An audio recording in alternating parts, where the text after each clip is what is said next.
DSC నియామకాలలో నిజంగా అక్రమాలు జరగలేదు అంటే ఎందుకు మీరు భయపడుతున్నారు? సోషల్ మీడియాలో కొడాలి నాని గారు ప్రశ్నిస్తున్న ఒక వీడియో వైరల్ అవుతా ఉంది.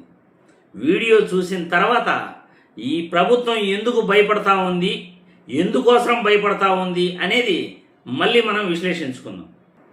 ఈ ప్రభుత్వం ఉంది సిబిఐ ఎంక్వైరీ అయితే నీకేం లాస్? జగన్మోహన్ రెడ్డి గారిని పరిటాల రవి కేసులో ఇన్వాల్వ్ అయి ఉన్నాడని అప్పుడు ముఖ్యమంత్రి చంద్రబాబు నాయుడు ఆరోపణ చేశాడు. ఆ రోజు రాజశేఖర రెడ్డి గారు సిబిఐ ఎంక్వైరీ కోరాడా కోరలేదా? కొడుకు మీద వేసుకోలేదా? నీకెందుకు భయం అని అడుగుతున్నా. ఆ రోజు నీకు ఒక నీతి, ఈ రోజు మాకు ఒక నీతి.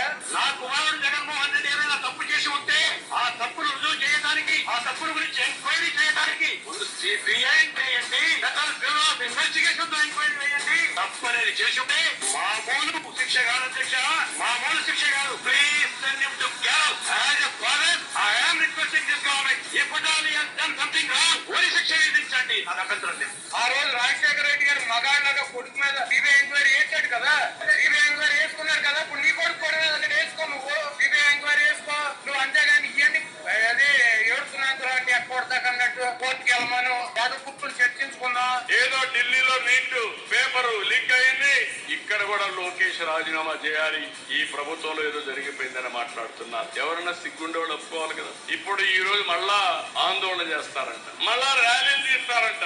ఏంది చర్చించుకునేది? నువ్వు అక్రమాలు చేసి, అవినీతి చేసి, నువ్వు మామూలుగా నీ మీడియా నువ్వు పొగాయిచ్చేస్తారు. జగన్మోహన్ రెడ్డి గారు నేను వస్తే మీరు రాజీనామా చేస్తారా? మీరు చెప్తారా? సమాధానం చెప్పే పరిస్థితి ఉందా? చంద్రబాబు నాయుడు కోటుకో మాట, గంటకో మాట.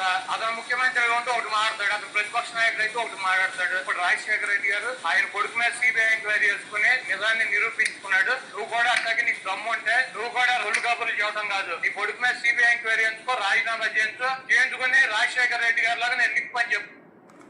చూశారుగా, వైసీపీ నాయకుడు కొడాలి నాని గారు అడిగిన ప్రశ్నలో ఎక్కడ కూడా తప్పులేదు.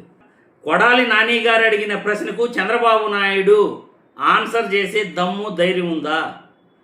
ఆ రోజు జగన్మోహన్ రెడ్డి పరిటాల రవిని హత్య చేశాడని గగ్గోలు పెడుతుంటే రాజశేఖర్ రెడ్డి గారు అసెంబ్లీలో ఆ రోజు సిబిఐ ఎంక్వైరీ వేసుకోండి, నా కొడుకు తప్పు చేసుంటే ఉరిశిక్ష కూడా విధించండి, నాకు అభ్యంతరం లేదు అని ఆ రాజశేఖర్ రెడ్డి గారు చెప్పినంత ధైర్యంగా ఈరోజు చంద్రబాబు నాయుడు ఎందుకు భయపడుతున్నాడు?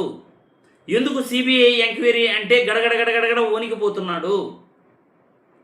ప్రజల్లో అనుమానం వచ్చిన తర్వాత, ప్రతిపక్షాలకి అనుమానం వచ్చిన తర్వాత, సిబిఐ ఎంక్వైరీ వేయమన్న తర్వాత, డిఎస్సి నియామకాలలో అక్రమాలు జరిగాయి అని అన్న తర్వాత సిబిఐ ఎంక్వైరీ వేసుకోవడానికి చంద్రబాబు నాయుడు ఎందుకంత గడగడ వణికిపోతున్నాడు?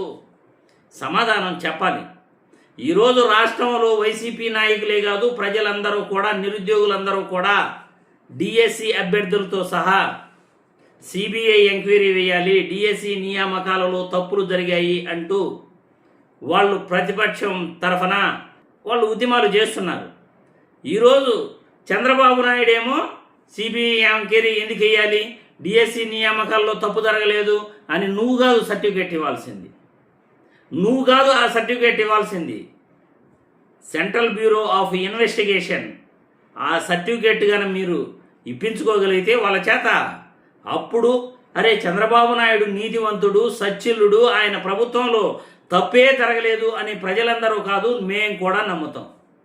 అలా కాకుండా డిఎస్సి నియామకాల్లో తప్పే జరగలేదు అని మీ ఇష్టం వచ్చినట్లు ప్రతిపక్షాలని నోరేసుకుని మాట్లాడితే ఇక్కడ ఎవరు కూడా మీ యొక్క నిజాయితీని ఒప్పుకోరు, మీ నిజాయితీని శంకిస్తూనే ఉంటారు.